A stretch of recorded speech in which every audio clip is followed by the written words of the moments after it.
Mother Teresa flew all the way from Calcutta to help campaign, along with the church and its hardliners for a no vote.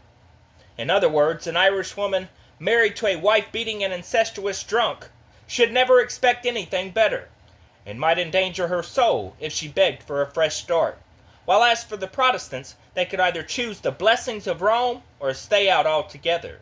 There was not even the suggestion that Catholics could follow their own church's commandments while not imposing them on all other citizens. And this in the British Isles in the last decade of the 20th century. The referendum eventually amended the Constitution, though by the narrowest of majorities.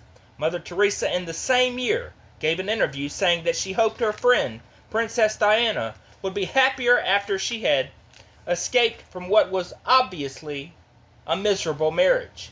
But it's less of a surprise to find the church applying sterner laws to the poor or offering indulgences to the rich. A week before the events of September the 11th, 2001, I was on a panel with Dennis Prager, who is one of America's better-known religious broadcasters. He challenged me in public to answer what he called a straight yes or no question, and I happily agreed. Very well, he said. I was to imagine myself in a strange city, as the evening was coming on. Toward me, I was to imagine that I saw a large group of men approaching.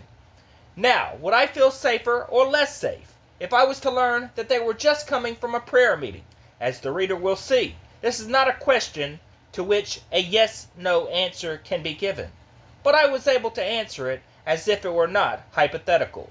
Just to stay within the letter B, I have actually had that experience in Belfast, Beirut, Bombay, Belgrade, Bethlehem, and Baghdad. In each case, I can say absolutely and can give my reasons why I would feel immediately threatened if I thought that the group of men approaching me in the dusk were coming from a religious observance. Here, then, is a very brief summary of the religiously inspired cruelty I witnessed in these 6 places. In Belfast, I have seen whole streets burned out by sectarian warfare between different sects of Christianity, and interviewed people whose relatives and friends have been kidnapped and killed or tortured by rival religious death squads, often for no other reason than membership of another confession.